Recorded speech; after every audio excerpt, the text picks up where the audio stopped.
On the day of the most expensive tech conference in Manhattan, a powerful female CEO pointed at a single father's old, scratched laptop and laughed out loud, telling the entire room it looked like scrap metal. She had no idea that in just 4 seconds, he would type 11 lines of code and freeze her entire multi-million-dollar AI empire with one single enter key. What are you doing right now while watching this video? Drop a comment and tell me.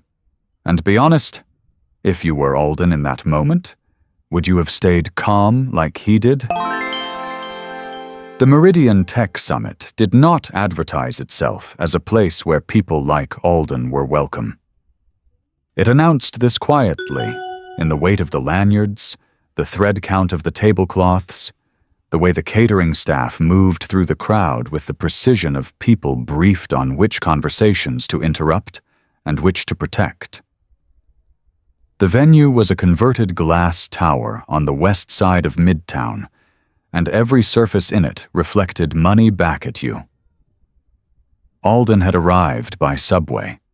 Millie had fallen asleep on his shoulder between stations and woken up with a crease on her cheek from his jacket seam, which she touched with great seriousness and declared a battle scar. She was 6 years old, the only person he knew who could make a fluorescent-lit subway car feel like an adventure. He fixed her braids on the platform, handed her the lanyard his colleague Marcus had mailed over, bent at one corner, and she put it on with the gravity of someone receiving a medal. His canvas bag was fraying at one strap. His shirt was ironed but old, and the laptop under his arm looked exactly like what it was. A machine opened and argued with and rebuilt so many times that its casing had developed its own texture. Scratches, stress marks, a hairline crack along the left hinge sealed with electrical tape 3 years ago and never replaced. Inside it was something else entirely. Marcus had reached out 10 days prior, short, slightly panicked, in the way someone who is never panicked gets when something is genuinely wrong. The AI system his firm had licensed for their flagship launch had a structural vulnerability in its authentication layer. He had found the edge of it, but could not map the full exposure. He needed someone who had built in that language, at that depth. He needed Alden. Alden was 34, former cybersecurity engineer. Freelance now since Kara died, because freelance meant he set his own hours, and setting his own hours meant he was always there when the school bell rang at 3:45. The framework powering today's demonstration? Every layer of it, every fail-safe, every door, Alden had built them all. He found a quiet corner by the window, opened the old, scratched laptop, and got to work. A disaster was forming in this gleaming room, silent and invisible beneath all that polish. And Alden was the only person in it who knew exactly where. Alden found the edge of the vulnerability within 40 minutes. It was not subtle, once you knew where to look. A gap in the token validation sequence, the kind of thing missed when a team prioritizes presentation over infrastructure. In a controlled environment, manageable. In a live demonstration with open network access and 200 devices in the room, it was the architectural equivalent of leaving a load-bearing wall out of the blueprint and hoping no one leaned on it. He needed to reach the technical team. Now. 2 engineers stood near the stage, sharp-looking, running on espresso and pre-launch adrenaline. Alden crossed the room with his laptop open, code already annotated. 3 steps away when the voice stopped him. Elevated. Carrying. The quality of someone on a riser who had decided that height was their natural position. She was younger than he expected. Late 20s, perhaps 30. Immaculately composed. Dark blazer, hair pulled back with the precision of someone who understood that appearance in this room was its own language. She held a microphone loosely in one hand. At this moment, Alden's laptop was far more interesting to her than the microphone. "Is that—" She tilted her head. A smile appeared, designed not for him, but for the people around him. Shared, inclusive, inviting the crowd into the joke. "I have not seen damage like that since my first computer in middle school." The smile widened. "Does it actually turn on?" Laughter scattered through the crowd. The reflex kind, from people calibrating their position by mirroring whoever holds the microphone. Alden felt Millie's hand find his. She had moved to his side without a sound, fingers small and firm, closing around two of his. He looked down. Her face was very still. That particular stillness she went into when deciding whether something hurt. It did. Alden looked back at the woman on the riser and spoke the way he spoke when the work mattered more than the audience. "My name is Alden Marsh," he said. "Your authentication layer has a critical vulnerability in its token validation sequence. If your system goes live today, it will be exposed within minutes of the demonstration beginning." A different silence settled over the nearby crowd. The kind that has weight. The woman, Sloane, recalibrated. The smile narrowed into something more careful. "Our security has been reviewed by 3 independent firms," she said. "Then one of them missed it," Alden said. "I can show your technical team in under 5 minutes." She looked at his laptop, then at Millie, then at his fraying canvas bag, a slow, deliberate journey performed for the room. "I appreciate the concern," she said, in the precise tone of someone who appreciates nothing. "But we have a schedule." She turned toward the stage without waiting. "Enjoy the event." Millie watched her go. Then she looked up at her father, steady eyes that had inherited nothing of his patience and everything of their mother's clarity. "She did not listen, Daddy," she said quietly. "No," Alden said. He looked at the network access port on the wall panel, 3 feet to his left, half hidden behind a speaker stand. "But she will." The presentation began at 2 o'clock precisely. Sloane moved across the stage with the fluid confidence of someone who had rehearsed this moment until it stopped feeling like performance and became something closer to reflex. The screens behind her were extraordinary. Deep navy, clean white typography, the AI interface rendered in a way that made it look less like software and more like weather. Something vast, something inevitable. The room was full, every seat taken.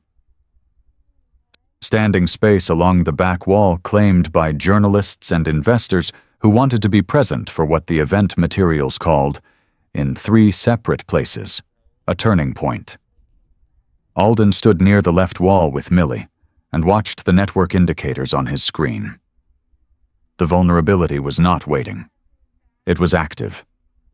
The authentication layer was handshaking with every device in the room, by design to demonstrate seamless integration, broadcasting the exact gap he had mapped.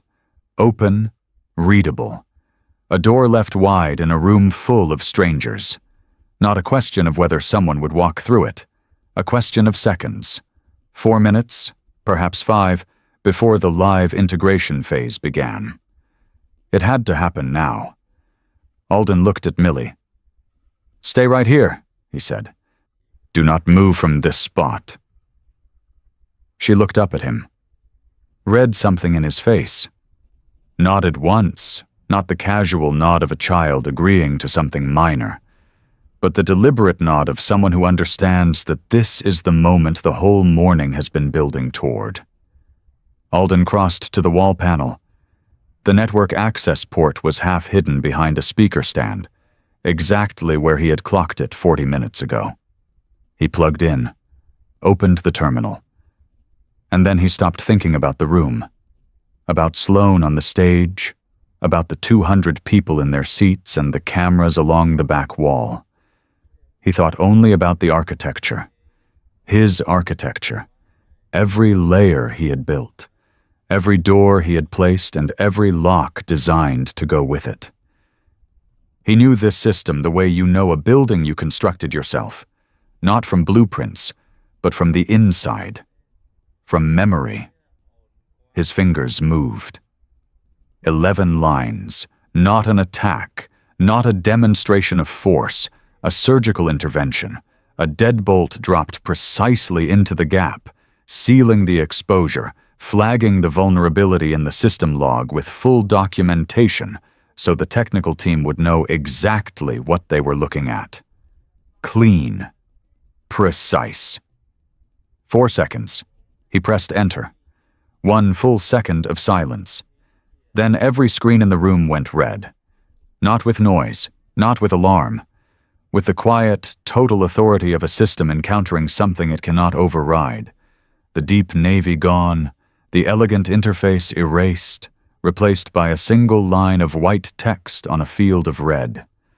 His log entry, his documentation, his name in the header.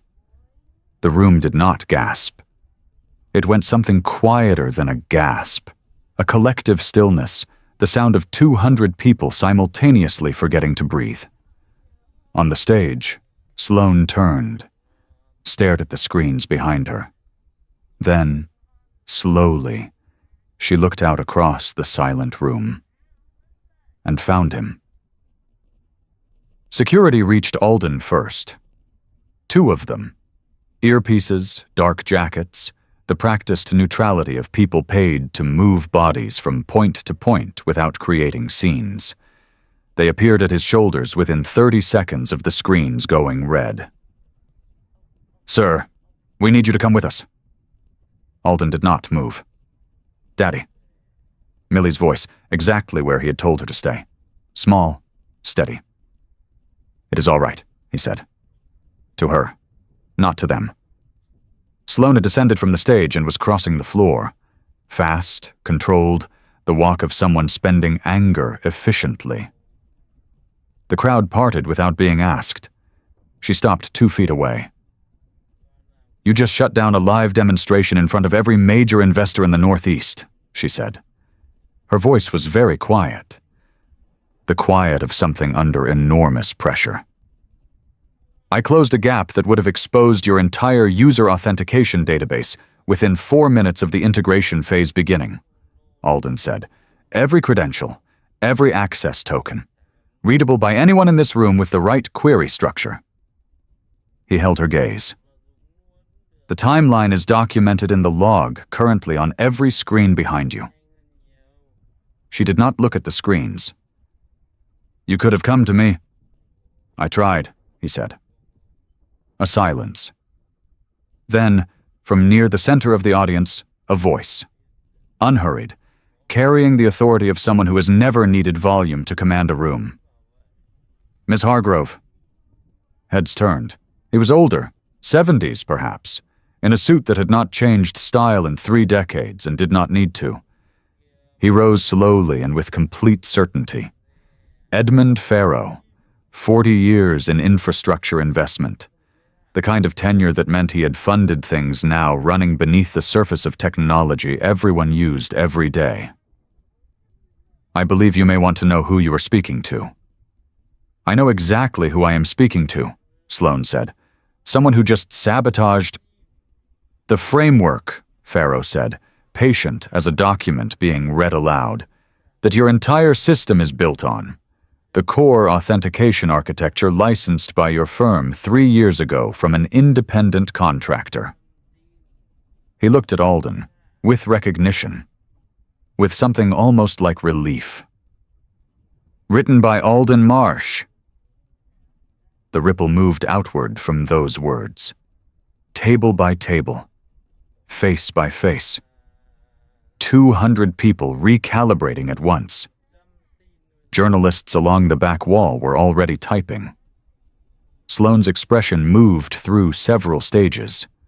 Confusion, disbelief, the specific, dawning horror of someone realizing the person they humiliated publicly built the very thing they had been presenting as their own. The IP was acquired through a licensed transfer, which I reviewed personally, Farrow said.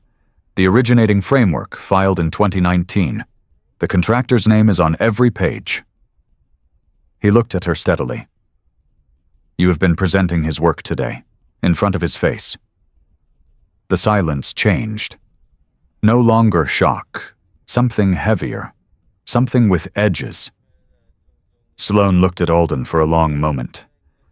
Something behind her eyes made a decision, the kind that cannot be unmade. Then she looked past him. To Millie, standing against the left wall exactly where he had left her, watching with enormous eyes and both hands around her backpack straps. Something shifted in Sloane's face. Quietly. At the edges only. She turned back. I owe you an apology, she said. Quietly, without the microphone. More than one. The position of Chief Security Architect has been open for 4 months, she continued. I have not filled it. A pause, the kind that carries weight. I do not think that is a coincidence anymore. From the left wall, Millie's voice crossed the silent room like a stone across still water. Say yes, Daddy. Laughter moved through the crowd. Warm, released. The kind that arrives when tension finally finds somewhere safe to land. Alden looked at his daughter, then at Sloane. Yes, he said. Sloane arrived on a Wednesday with hot chocolate and an apology she had clearly rehearsed, and then decided to abandon. The message had come the evening before, brief, slightly formal. Alden said yes, looked around the workshop, accepted it was going to look exactly like a workshop, and moved on. She knocked at 4 o'clock. Millie heard it first and reached the door before Alden did, assessing Sloane through the gap with the focused neutrality of someone processing a traveler of uncertain status. You brought hot chocolate, Millie said. I did, Sloane said. From the Clement Street place? A pause. I did not know about the Clement Street place. I can go back. It is fine, Millie said, with the magnanimity of someone granting a significant concession. You can come in. The workshop was small and warm. Cedar, linseed oil, sawdust drifting in the window light. Sloane moved through it slowly. Not the way she moved through conference halls, commanding, reading the room for leverage. Something quieter, trying to understand rather than assess. She stopped in front of the pegboard. You built all of this? She asked. Most of it, Alden said. Millie built the shelf by the window, under supervision. Minimal supervision, Millie said from her corner stool. Sloane turned, and whatever apology she had rehearsed in the car seemed to arrive and dissolve at once. What came out was simpler. I was wrong, she said. Not just about the laptop, about the way I spoke to you, in front of your daughter. She held his gaze. I do not have a version of it that reflects well on me. Alden let the silence sit. No, he said. You do not. She nodded. No negotiation. No deflection. The contract is approved, she said. Every condition, including the 345 pickup. A pause. I put that clause in myself, before legal saw it. Alden looked at her, recalibrating slightly. She set 3 cups on the workbench. Millie descended from her stool and accepted hers with both hands and full ceremony. They sat in the warm cedar quiet, the 3 of them, while the afternoon turned the light slow and golden outside the window. At some point, Millie disappeared and returned with a folded piece of paper, presented with both hands and complete gravity. 3 figures. Crayon. A lopsided roofline above them. Beneath the tallest, Daddy. Beneath the smallest, Millie. Beneath the third, written large, without hesitation. Sloane. No quotation marks, no uncertainty, just a name placed where it belonged. Sloane held the drawing without speaking. Then she folded it carefully, the way you fold something you intend to keep, and placed it in the inside pocket of her coat, closest to her heart. Dear friend, the story you just followed is fiction, but it was built from something very real, the quiet fury of being dismissed. Of standing in a room full of people who look at your worn-out case and never once wonder what you might be carrying inside. Alden is not real, but his patience is. His love for his daughter is. And the moment he pressed enter, calm, precise, without a single word of anger, that moment belongs to every person who was ever told they did not belong in the room. We tell these stories because the world needs reminding. Brilliance does not announce itself with expensive equipment. Dignity does not require anyone's permission. A person who has survived real loss and still chooses kindness, that person will always find their moment. Arrogance builds on foundations it never understood. Quiet competence simply waits, and then presses enter. If this story moved something in you, subscribe to QH Incredible Stories. Every week, another soul worth believing in. And leave a comment whose quiet strength has changed your life. Thank you for always choosing to look closer.